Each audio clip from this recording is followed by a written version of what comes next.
میں گھر واپس آ گیا۔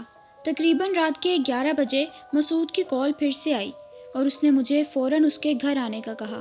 جب میں وہاں پہنچا تو مسعود پہلے سے ہی گھر کے دروازے پر میرا انتظار کر رہا تھا۔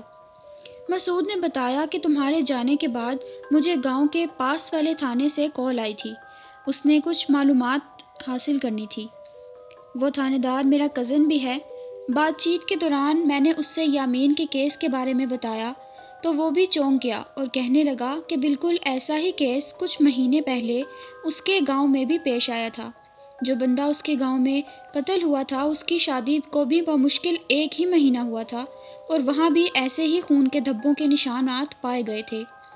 میں یہ سن کر اس کے پاس گیا اور آج سارا دن اچھی طرح چھان بین کی اور ہمیں یہ پتہ چلا کہ پچھلے 2 سالوں میں ایسے 10 واقعات ہو چکے ہیں جس میں شادی کے 1 ماہ بعد ہی خاوند کی لاش ملتی ہے اور وہاں پر ایسے ہی خون کے دھبے پائے جاتے ہیں۔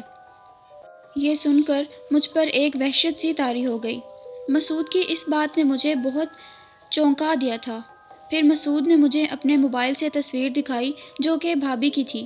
اس نے بتایا کہ میں اور میرا کزن یہ تصویر لے کر ان تمام جگہوں پر گئے تھے جہاں یہ واقعات پیش آئے تھے اور وہاں کے تمام لوگوں نے اس تصویر کو پہچان لیا اور ہر گاؤں میں اس کا نام الگ تھا۔ یہ سب سن کر میرا دماغ سن ہو چکا تھا۔ اگلی صبح مسعود میرے گھر آیا اور ہم ہاسپٹل کے لیے روانہ ہو گئے۔ ڈاکٹر سے بات کی تو انہوں نے بتایا کہ 24 گھنٹوں تک بھابھی کو ہوش آ جائے گا۔ یار مجھے تو یہ کچھ گڑبڑ لگتی ہے۔ ہمیں کسی بابا جی سے اس بارے میں بات کرنی چاہیے۔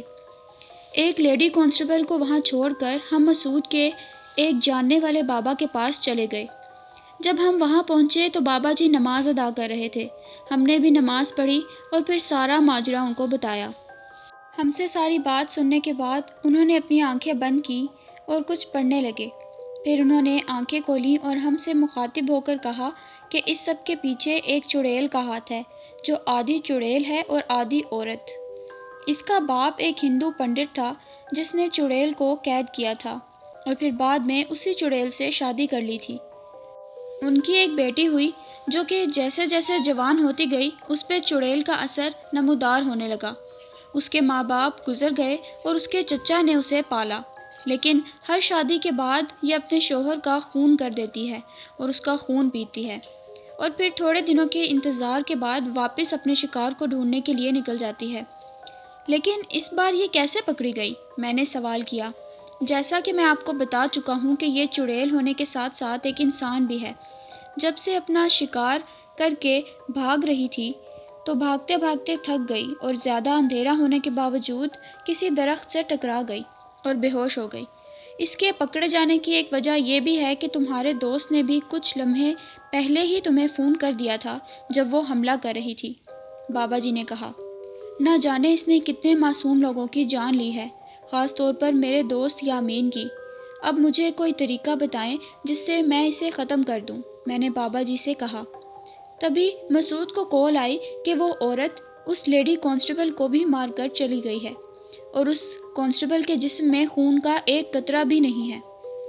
یہ سن کر میں نے بابا جی سے طریقہ پوچھا تو انہوں نے بتایا کہ یہ لو ستو کے دانے اور اس کو قبرستان میں جا کر کسی ایسی پرانی سی قبر پر جس کے پاس درخت بھی ہو وہاں بیٹھ کر ان دانوں پر چلا کرنا ہے اور چاہے کچھ بھی ہو جائے، کوئی بھی بلائے کہ یہ عمل چھوڑ دو، تمہیں باہر نہیں نکلنا اور نہ ہی اپنا عمل چھوڑنا ہے۔ بابا جی سے یہ سارا عمل سننے کے بعد اجازت لے کے میں مسعود کے ساتھ وہاں سے نکل گیا۔ رات کو عشاء کے بعد میں اس قبرستان پہنچا جو کہ یامین کے گھر کے ہی پاس تھا۔ تھوڑی محنت کے بعد مجھے ایسی ہی پرانی قبر مل گئی جس کے پاس درخت تھا۔ میں نے اپنا عمل شروع کر دیا۔ 4 دنوں تک مجھے کسی بھی قسم کی کوئی پریشانی نہیں ہوئی۔ میں نے اپنا عمل جاری رکھا اور عمل کرنے کے بعد گھر واپس آ جایا کرتا تھا۔ عمل کی 5ویں رات تھی اور اچانک بہت سارے بادل ایک دم سے آ گئے۔ بادل اتنی زور سے گرجے اور پھر بارش ہونے لگی۔ یہ کوئی عام بارش نہیں تھی بلکہ خون کی بارش تھی۔ میں کافی زیادہ ڈر گیا تھا۔ اللہ اللہ کر کے وہ رات بھی گزر گئی اور میں گھر آ گیا۔ آج عمل کی 6ٹھی رات تھی۔ میں نے حسب معمول اپنا عمل شروع کیا۔ ابھی 3 گھنٹے بھی نہیں گزرے تھے کہ سامنے قبر کے پاس جھاڑیوں میں سے کسی کی آہٹ سنائی دی۔ وہ ایک جانور تھا جو اچانک میرے سامنے آ گیا۔ اس جانور کو دیکھ کر میری آنکھیں پھٹی کی پھٹی رہ گئیں۔ اس جانور کے 2 منہ تھے، ایک بھیڑیے کے جیسا اور ایک چیتے کے جیسا، اور ان دونوں کی لمبی سانپ کی طرح زبان تھی۔ وہ میرے پاس آیا اور کہنے لگا کہ چلے جاؤ یہاں سے، ورنہ بہت بری موت مرو گے۔ اس کی آواز اتنی خوفناک تھی کہ میں اپنا عمل ہی بھول گیا تھا اور میرے منہ سے آواز بھی نہیں نکل رہی تھی۔ میں نے جیسے تیسے کر کے اپنے حواس پر قابو کیا اور زور سے اپنا عمل پڑھنے لگا۔ اس کے بعد وہ غائب ہو گیا۔ بہت مشکل سے یہ رات بھی گزر گئی۔ اس واقعے کے بعد مجھ پہ بہت زیادہ خوف طاری ہو گیا تھا۔ عمل کے بعد واپس گھر آیا اور لیٹتے ہی فوراً سو گیا۔ اگلے دن مجھے پھر جانا تھا اور آج کا دن بہت اہم تھا۔ قبرستان کے پاس والی مسجد میں نے عشاء کی نماز ادا کی اور پھر اپنا عمل شروع کر دیا۔ دل اور ذہن میں بہت خوف تھا۔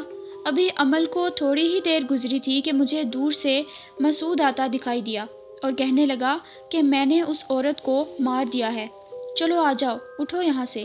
میرے ذہن میں بابا جی کی بات آ گئی کہ وہ چڑیل ہر روپ میں آئے گی۔ پھر میں نے آنکھیں بند کر کے اپنا عمل جاری رکھا اور کچھ ہی دیر بعد وہ بھی غائب ہو گیا۔ میں نے اللہ کا شکر ادا کیا۔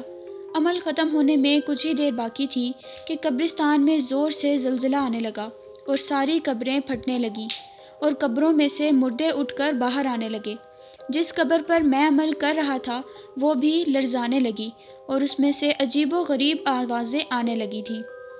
خوف اور دہشت سے میرا برا حال تھا۔ اتنے میں سامنے سے بابا جی آتے دکھائی دیے اور ان کے پیچھے یامین بھی کھڑا ہوا تھا۔ وہ کہنے لگے کہ چھوڑو، ہم سب نے اسے معاف کر دیا ہے، تم اپنا عمل چھوڑ دو اور وہاں سے اٹھ جاؤ۔ میں اٹھنے ہی والا تھا کہ میرے کانوں میں پتہ نہیں کہاں سے بابا جی کی آواز آئی کہ اسد، یہ سب نظر کا دھوکہ ہے، تم اپنا عمل جاری رکھو اور اپنے عمل پر توجہ دو۔ پھر وہ چڑیل آئی اور کہنے لگی کہ یہاں سے فوراً اٹھ جاؤ، ورنہ میں تمہیں اور تمہارے خاندان کو مار دوں گی۔ اچانک وہ میری وائف کو پکڑ کر لے آئی اور کہنے لگی اگر تم نے یہ عمل نہ چھوڑا تو میں اس کو مار دوں گی۔ میری وائف بھی زور سے چلائی کہ مجھے بچا لو، یہ مجھے مار ڈالے گی، لیکن مجھے پتا تھا کہ یہ سب صرف میری نظروں کا دھوکہ ہے۔ میں زور زور سے عمل پڑھتا رہا، پھر اچانک وہاں سے سب کچھ غائب ہو گیا۔ اب صرف وہ چڑیل وہاں موجود تھی۔ میں جس قبر پر عمل کر رہا تھا وہ بھی زور سے ہل رہی تھی۔ میں نے آنکھیں بند کر کے اپنے اللہ سے مدد کی فریاد کی۔ اتنے میں مجھے دور سے اذانوں کی آوازیں سنائی دیں۔ میں نے آنکھیں کھولیں تو چڑیل کا جسم جل رہا تھا۔ میں نے دور سے اپنی بیوی مسعود اور بابا جی کو آتے ہوئے دیکھا اور ان کے چہرے پر بھی مسکراہٹ تھی۔ اس چڑیل کا جسم جل کر راکھ بن چکا تھا جس کو مسعود نے پاس ہی گڑھے میں ڈال کر دبا دیا۔ آج میں بہت خوش تھا کیونکہ مجھے اپنے دوست اور کئی معصوم لوگوں کا بدلہ مل چکا تھا اور وہ چڑیل بھی ہمیشہ کے لیے ختم ہو چکی تھی۔ تو ویورز، یہ تھی میری آج کی ہارر سٹوری۔ میں امید کرتی ہوں کہ آپ کو میری یہ سٹوری پسند آئی ہوگی۔ اگر پسند آئی ہے تو میری ویڈیو کو لائک کریں، شیئر کریں اور سبسکرائب کریں میری چینل کو مزید ایسی ہارر سٹوریز سننے کے لیے۔